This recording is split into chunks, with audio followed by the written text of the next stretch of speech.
Welcome to Julia for Talented Amateurs, where I make wholesome Julia tutorials for talented amateurs everywhere. I am your host, the Dabbling Doggo. I dabble. Last week was a slight deviation for this tutorial series. Today, we'll get back on track by adding some web scraping tools to our toolkit. Knowledge of Julia, HTML, and CSS is required for this tutorial. Before we begin, just a little plug for the mothership. JuliaCon 2021 is happening later this week starting on Wednesday, July 28th and running through Friday, July 30th. Workshops have already begun, but the main speakers will be presenting starting on Wednesday and going through Friday. I am not participating, but I will be watching to see what interesting things that other folks are doing with Julia.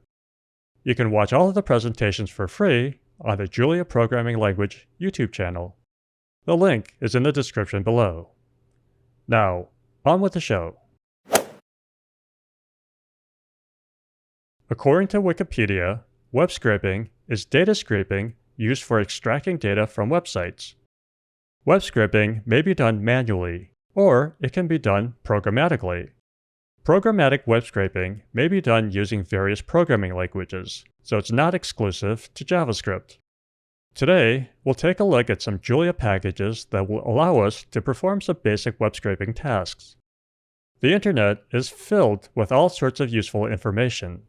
Sometimes that data is easy to access, while other times that data may be difficult to extract manually.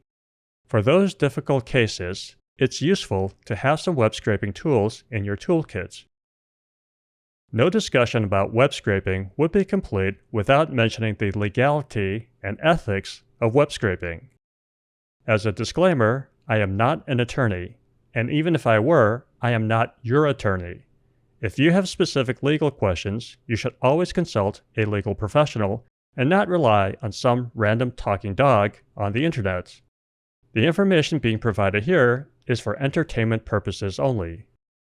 With that said, I am presenting this tutorial for those individuals who are interested in learning how to use these tools for legal and ethical purposes. I do not advocate the use of these tools for illegal or unethical purposes. What that means to you is between you, your attorney, and your conscience. Speaking of the legal world, have you ever watched The Lockpicking Lawyer? As the name suggests, this YouTube channel is run by an attorney whose hobby is picking locks. Video after video, he demonstrates how to pick so-called unpickable locks and how to break so-called unbreakable codes. Web scraping is a lot like lockpicking. There's some minimal programming involved, but it's primarily a hacking activity. The objective of web scraping is to look for a pattern in the data contained on a website. Once you've identified the pattern, then the actual scraping is done by a few lines of simple code. Like learning how to pick locks, there's a lot of trial and error involved in learning how to scrape websites. So the best way to learn how to use Julia for web scraping is to go through some examples. As of this recording, the latest version of Julia is version 1.6.2. I'm assuming that you're familiar with Julia and know how to install it on your computer and know how to install the Julia extension for VS Code. For today's tutorial, we'll be adding the HTTP, Gumbo, and Cascadia packages. We'll also be using the delimited files library from Julia's standard library. We've used HTTP and delimited files in previous tutorials, but Gumbo and Cascadia are new. Gumbo is a Julia wrapper for Google's Gumbo library, which is an HTML5 parsing library written in the C programming language. It's actually a pretty old library that hasn't been updated since 2015, but it works just fine. Gumbo.jl was created by James Porter. According to his GitHub page, Cascadia is inspired by, and mostly a direct translation of, the Cascadia CSS selector library written in Go by Andy Ballum. The difference between Gumbo and Cascadia is that Gumbo only works with HTML elements, while Cascadia extends Gumbo, allowing you to use both HTML elements and CSS selectors. You can get pretty far with just using Gumbo, but for larger, more complex websites with a lot of styling rules, it's helpful to have Cascadia in your toolbox. There's not a lot of documentation for either Gumbo or Cascadia, so we'll be hacking around a lot to find out what works and what doesn't. Open VS Code and maximize the terminal panel. Start the Julia REPL by using Alt-J, then O. Let's start by creating a new directory and a new project, and then adding our packages.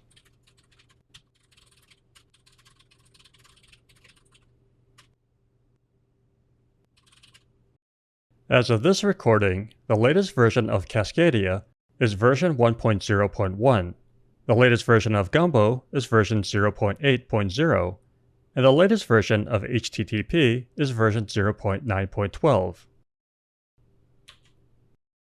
Minimize the REPL panel, but move it to the right of your text editor by right-clicking along the header and selecting Move Panel Right. In your Explorer panel, create a new .jl file. I'm calling mine tutorial03by11.jl, but feel free to name it whatever you like. I'll be saving all of the files used in this tutorial in my GitHub repository. The link is in the description below. I'm going to add a header to my file, but this is optional. Okay, let's take a look at our first example. For this example, we'll be using one of the websites that we created earlier in this tutorial series. The link to my version of the website is in the description below. On this web page, there's a simple HTML table with a header row and 3 data rows. Let's see how we can use HTTP and Gumbo to scrape this table from the web page, and how to convert that table into a CSV file. The first step is to use the HTTP package to request all of the HTML information from the web server.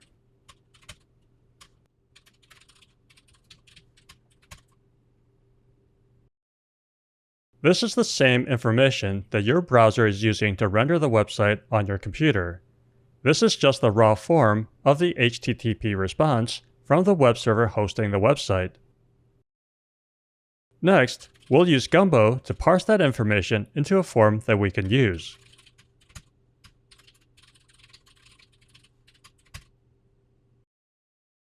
The parse HTML function is the only function we'll be using from Gumbo. This function takes HTML and assigns index numbers to every HTML element based on an outline structure. You can refer to any element in the HTML file by using a series of integers inside square brackets. For example, if you want to refer to the first nested element within the second outer element, then you would use 2, 1 with each number inside square brackets. Going back to our HTML file, the information assigned to the variable h is made of 2 parts, the head and the body. For this tutorial, we're only interested in the contents of the body. Before moving forward, let's take a look at that website. Right-click on it and select View Page Source. This brings up the actual HTML code for this page. The body is everything in between the body element tags. Within the body are several different elements that are indented. You can refer to each of those elements by using an index number. We're interested in the table element starting on line 40. Counting from the top, it looks like the table element is the 4th element within the body element. Let's go back to VS Code and see if that's true.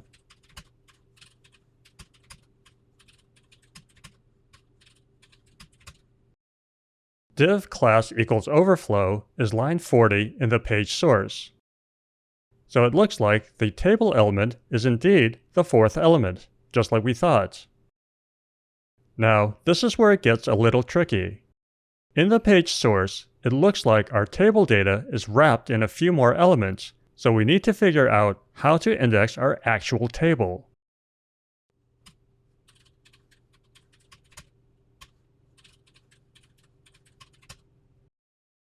So it looks like this is where all of our data is indexed. Let's assign that to a variable so we can use it later. These HTML elements are just structs. They have a few built-in attributes. One of the attributes is called children. Using .children will show each of the individual rows of data in this table, and you can use it to find how many rows are in this table. So that's 4 rows in total, which includes 1 row for the header and 3 rows of actual data. Now, this is a small table, so you can easily count it manually, but you can imagine if you had to scrape a very large table, then knowing how to do this would come in handy. Next, let's see if we can identify the pattern for indexing the rows and columns containing the data.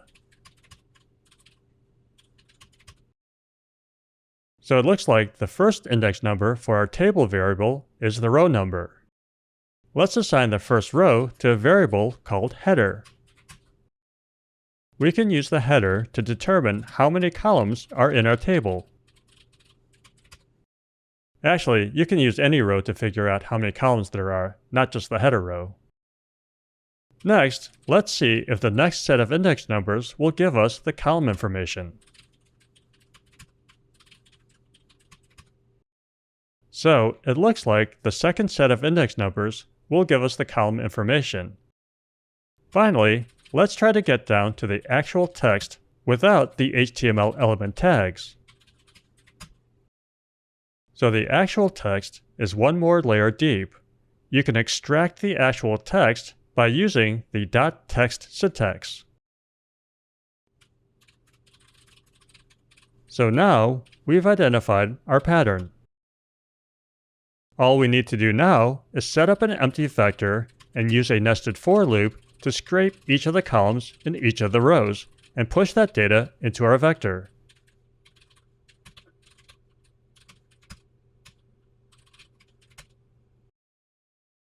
Now that our data is in a column vector, you have the entire Julia arsenal of analytic tools at your disposal. Since this is not a tutorial about analysis, we'll simply be converting this vector into a matrix that we can export as a CSV file. If you're interested in learning more about how to use Julia for analysis, I have a Julia analysis playlist that you might be interested in. The link is in the description below. For now, let's just reshape our column vector into a 4x4 matrix. This probably isn't the greatest example, since there are the same number of rows and columns, but the first number in that tuple is the number of rows and the second number is the number of columns. Now, because Julia arrays are column major ordered, our header is actually in the first column and not in the first row. Depending on how you're planning on using this data, this may be the format that you want. But for our purposes, let's transpose it so that it looks like the table on the web page. I didn't realize this before making this tutorial, but the transpose function from Julia's linear algebra library only works for numbers and not for strings. Fortunately, there's a different function in Julia Base called permute_dims that does the same thing, but it works with strings. So now, our matrix should look the same as the table on the web page. Let's use the delimited files library to save our matrix as a CSV file.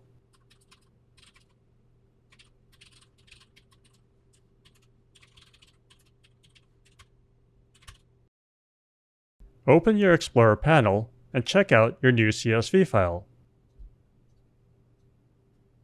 And just like that, you have successfully scraped an HTML table off a web page and converted it into a CSV file. As you can tell, web scraping is not necessarily an elegant process. The majority of the time is spent digging around the HTML file structure to identify the pattern that will capture the data that you're interested in. Once you've identified that pattern, the actual code used to scrape the data is fairly simple. The reason why you can't use a generic framework for web scraping is because the structure of web pages varies widely, so you need tools that are flexible enough to allow for those variations. Let's go through another example to reinforce what we just learned. I'll be going through the rest of the examples a little quicker now that we know the basics. The website for this next example is from the Franklin tutorial. The links to all of the websites used in this tutorial are in the description below. So this is a slightly larger table, but if you view the page source, you'll see that it's just a standard HTML table like in the first example. In VS Code, close out of the Julia session by hitting Ctrl-D and start a new session. Just like before, we start by using HTTP to request the HTML information from the web server.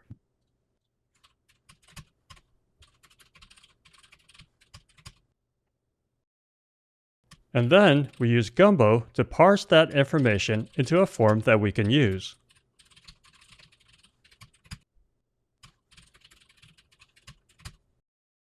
Next, we try to locate the table element in the body element.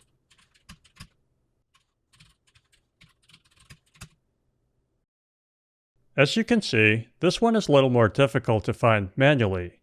Looking at the page source, it doesn't look like there are 47 elements in the body.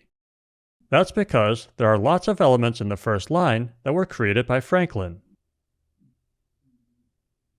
Rather than counting from the top, let's try counting from the bottom. 47, 46, 45, 44, 43, 42, 41, 40, 39, 38. If the last element is element 47, then the table element should be element number 38. Let's try that and see what we get. So we were right. The table is element number 38. But it looks like the table body element is one level in. This is the actual table, so let's assign this to the table variable. Now that we've identified our table, let's figure out how many rows are in our table. It looks like there are 32 rows in our table. Now, we need to identify the pattern for rows and columns in this table.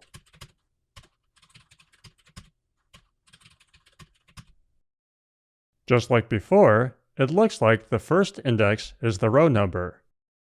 Let's assign the first row to the header variable and then figure out how many columns are in our table. So it looks like our table has 8 columns. Next, let's confirm that the second index contains the column information like before. So just like before, the second index is the column number. Finally, let's identify the pattern that will give us the actual text. So it looks like the pattern is the same as it was in the first example. Since the pattern is the same, we can just copy and paste the code from above to scrape the web page.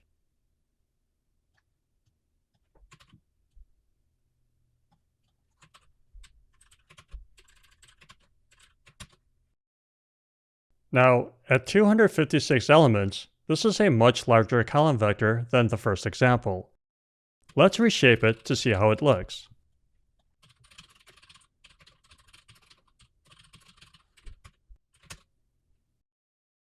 Note when reshaping a column vector into a matrix, the first number is the number of rows and the second number is the number of columns. The reason why the variable nCols is being used for the number of rows is because Julia arrays are column major ordered. I know that sounds confusing, but it'll become obvious when we look at the output. As you can see, the headers are in the first column and not in the first row. Again, depending on what you're planning on doing with this data, you may want it in this format. But for our purposes, let's transpose this matrix by using the permute_dims function and then using the delimited files library to save our data as a CSV file.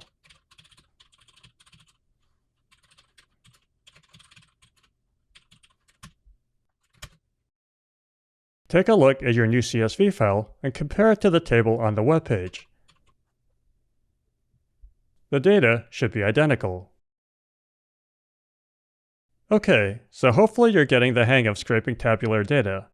But not all data on web pages are stored neatly in tables. The good news is that you can scrape any data off a web page as long as it follows some identifiable pattern, even if the data isn't in a table. This next example explores how we can scrape web data that is not stored in a table. The website for this next example is the same website we used for the first example, but using the About page rather than the Data page. There are 3 cards on this page that show the staff members. The cards include the name and title of the staff members. If you view the page source, you'll see that there's no table element on this page. These cards are just a bunch of div wrappers, but they follow a pattern, so we should be able to scrape this information. In VS Code, close out of the Julia session by hitting Ctrl-D and start a new session. Just like before, we start by using HTTP to request the HTML information from the web server, and then use Gumbo to parse that information.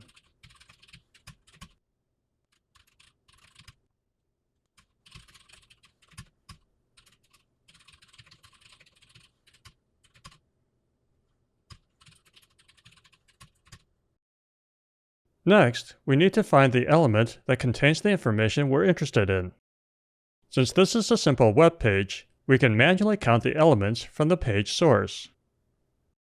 It looks like element 1 is the header, element 2 is the navbar, element 3 is the main element, and element 4 is a section element that contains the information that we're interested in. So let's try element 4. Yes, that is correct. So let's assign that to our variable. I know that we can count this manually, but imagine there are hundreds of these cards on a website, so let's find out how many info cards are on this page programmatically, and then assign that number to a variable. Next, we need to identify the location of the actual text and see if we can find a pattern. It looks like the first index is the row. So this is the div element with a container class. Looks like this is the image element, so this isn't what we want. This is the div element with a label class, so we're getting closer.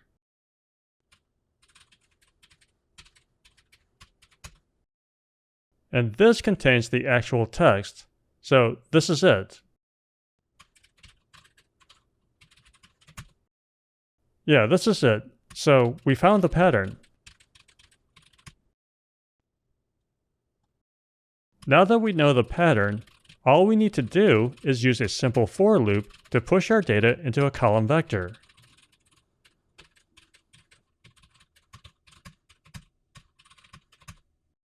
So it looks like it worked, but due to the nature of the text, the name and the title are combined. This has nothing to do with web scraping, but let's use Julia to split this information, and at the same time, let's add header names.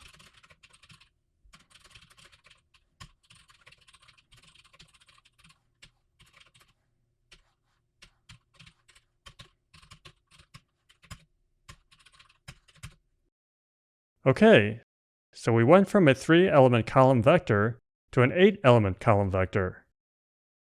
Just like before, we can reshape our data and then save it as a CSV file.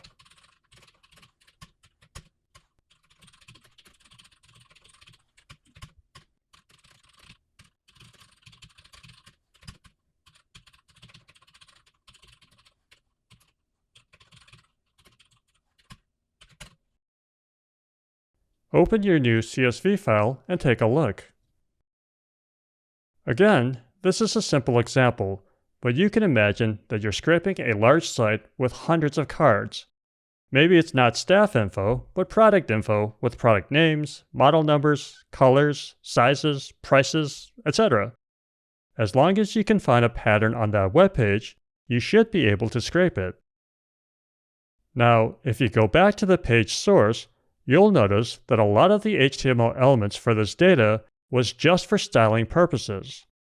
Wouldn't it be nice if we could just select the HTML element with the label class, since that's the element that contains the data that we're interested in? You can't do that with Gumbo, but you can do that if you combine Gumbo with Cascadia. In the next example, we're going to scrape the exact same data from the exact same web page, but this time we're going to add Cascadia to our toolkit. In VS Code, close out of the Julia session by hitting Ctrl-D and start a new session. Just like before, we start by using HTTP to request the HTML information from the web server, and then use Gumbo to parse that information.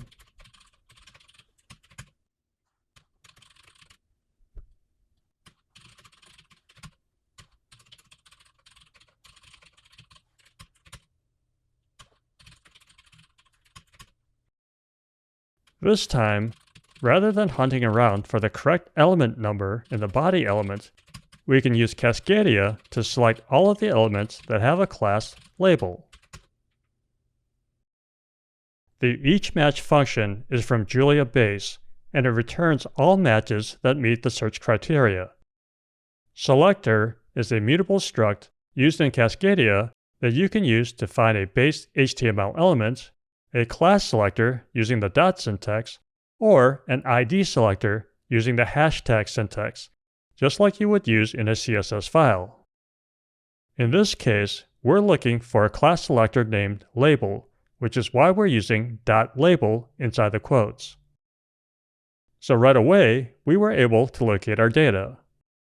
Now all we need to do is to identify the pattern. So the first index is for the row. This is what we're looking for. Yep, that's it. So we found the pattern. Now that we know the pattern, the rest of the steps are the same as the previous example.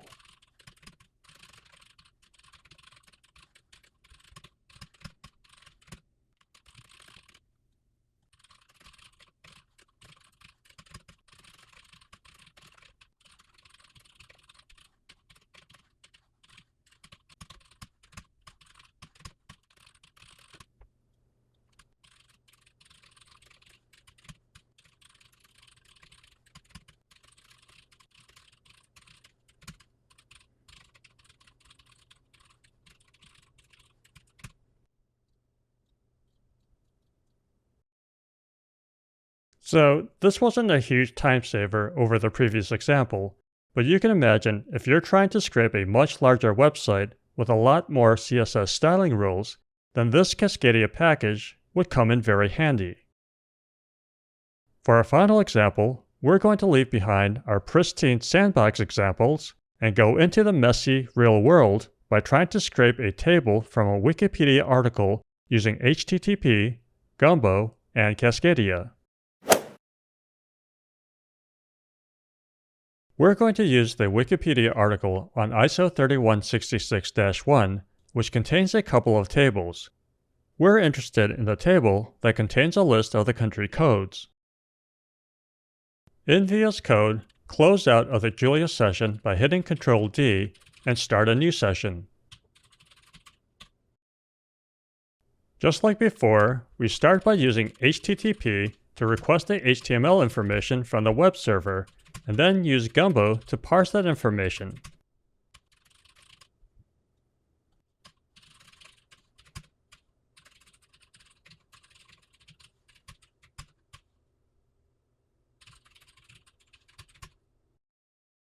Now, let's start using Cascadia.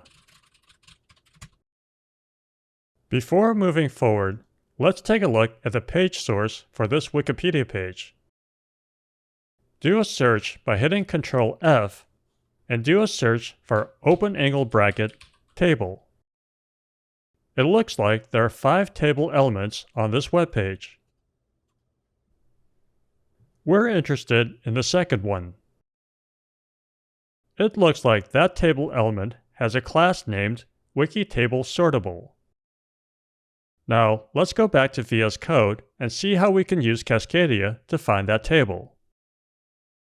Just for fun, let's use Cascadia to find all of the table elements, just to demonstrate that Cascadia also works with base HTML elements. So Cascadia has returned a 5-element vector, which is consistent with our manual search of the page source. Now, let's use Cascadia to find the class named WikiTableSortable.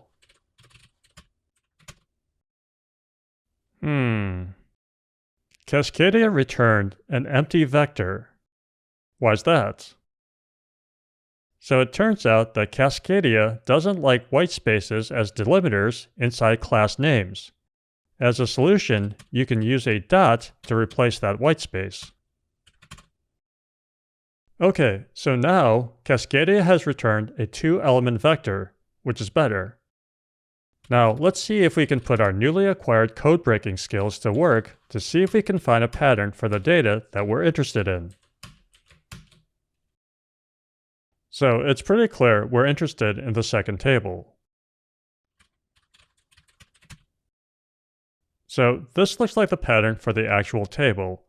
Let's verify that by looking at its children. That looks right. There are 250 entries, which sounds like the number of countries in the world. Let's go ahead and set up a table variable and a variable for the number of rows. In the previous examples, the first index for the table was the row number, and the second index was the column number. Let's check to see if that's the case here.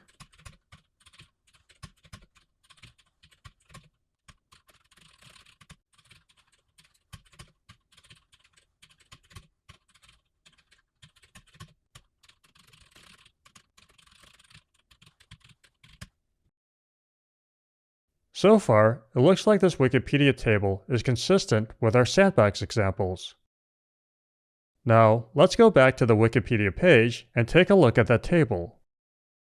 So, there's a lot going on with this table. It looks like the header is a combination of text and hyperlinks. It also looks like each of the columns are slightly different.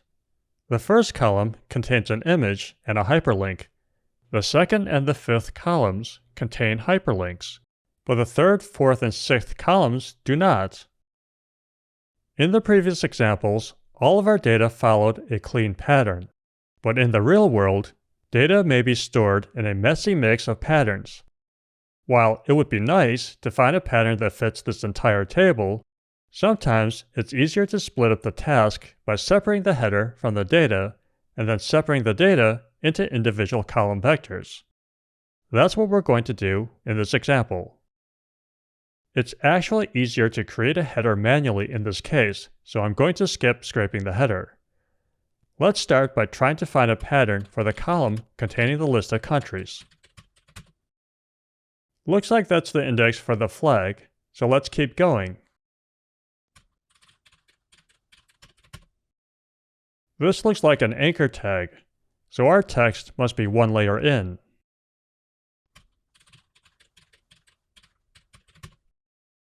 Yeah, that's the text we're interested in.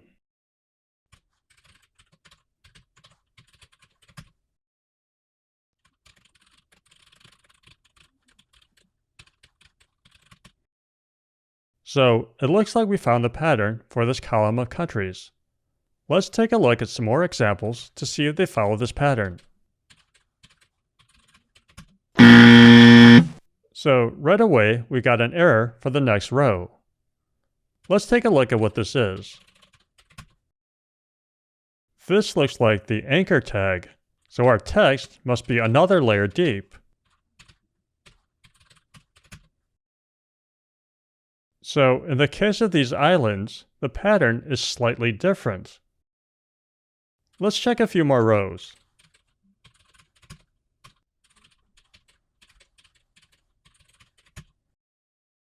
So these next two rows follow the same pattern as the first country, so it looks like there are at least two different patterns here.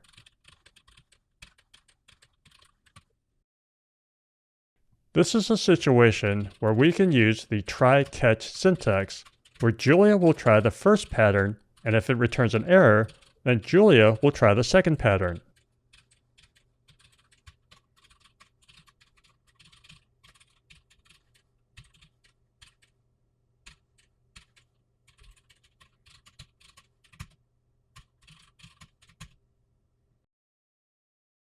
So that worked. We now have a column vector containing a list of 249 countries. Remember that we skipped the header row. The rest of these columns are more simple, so you won't need to use try-catch. Instead, all you need is a simple for loop once you've identified the pattern. The process is the same, so in the interest of time, I'm going to go through this fairly quickly. But all of this code will be saved to my GitHub repository so you can go through it at your own pace. Once I've collected all of the data in separate column vectors, I'll slow the video down so you can see how to assemble the separate pieces into one matrix.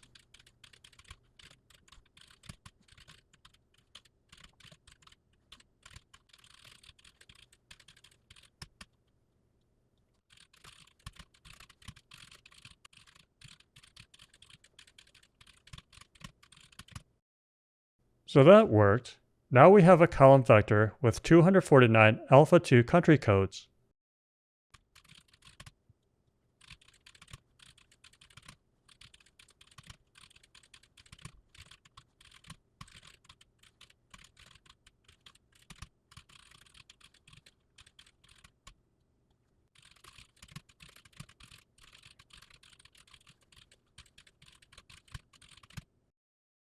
So that worked.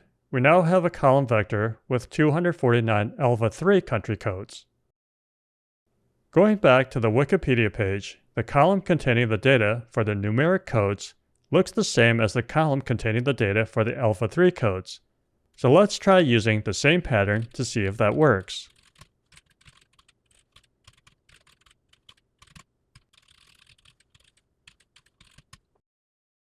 Yeah, that worked.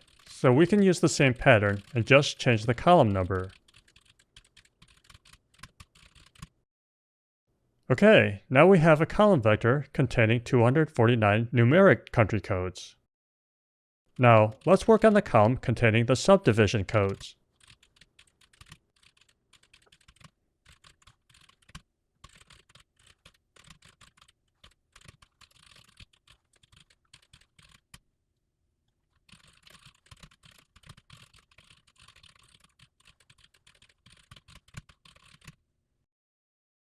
Okay, now we have a column vector containing 249 subdivision country codes, so there's only one column left.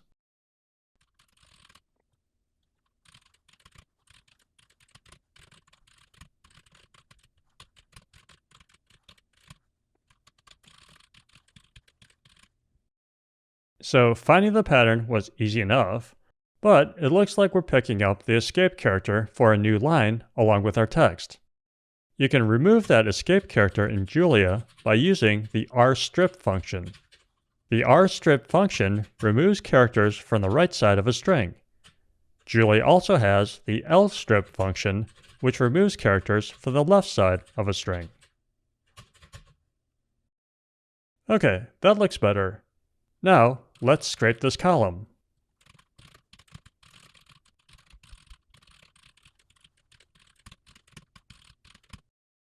Okay, we've successfully scraped all of the data.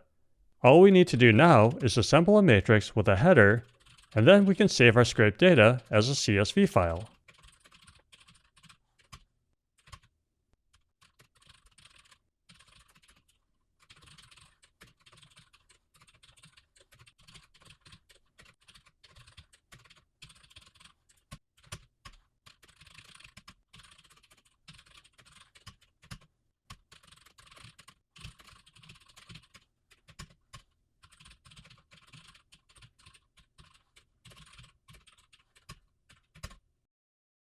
Open your new CSV file and take a look.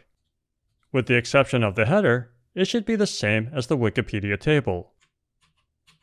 Now, you can do whatever you like with that data.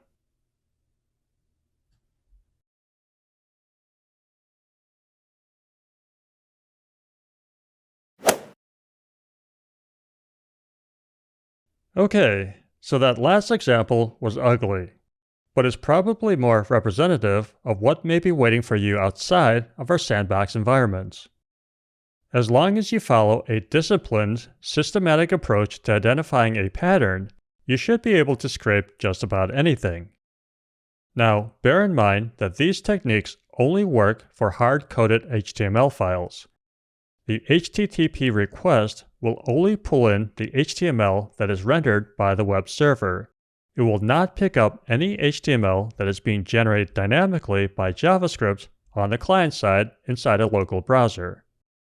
With that said, you can still get a lot of mileage by just using HTTP, Gumbo, and Cascadia. Using these three packages together gives you a very flexible tool that you can apply to a lot of different websites regardless of their formats. Combining these web scraping tools with Julia's suite of analytic tools will greatly expand your universe of available data that's just waiting for you to explore. Alright, talented amateurs, that's all for today. If you made it this far, congratulations! Today, we got an introduction to web scraping and learned how to combine the HTTP package with the Gumbo package and the Cascadia package to allow us to scrape both tabular and non-tabular data from the internet. If you enjoyed this video and you feel like you learned something new, please give it a thumbs up. For more wholesome Julia tutorials, please be sure to subscribe and hit that bell. New tutorials are posted on Sundays/Mondays. Thanks for watching, and I'll see you in the next video.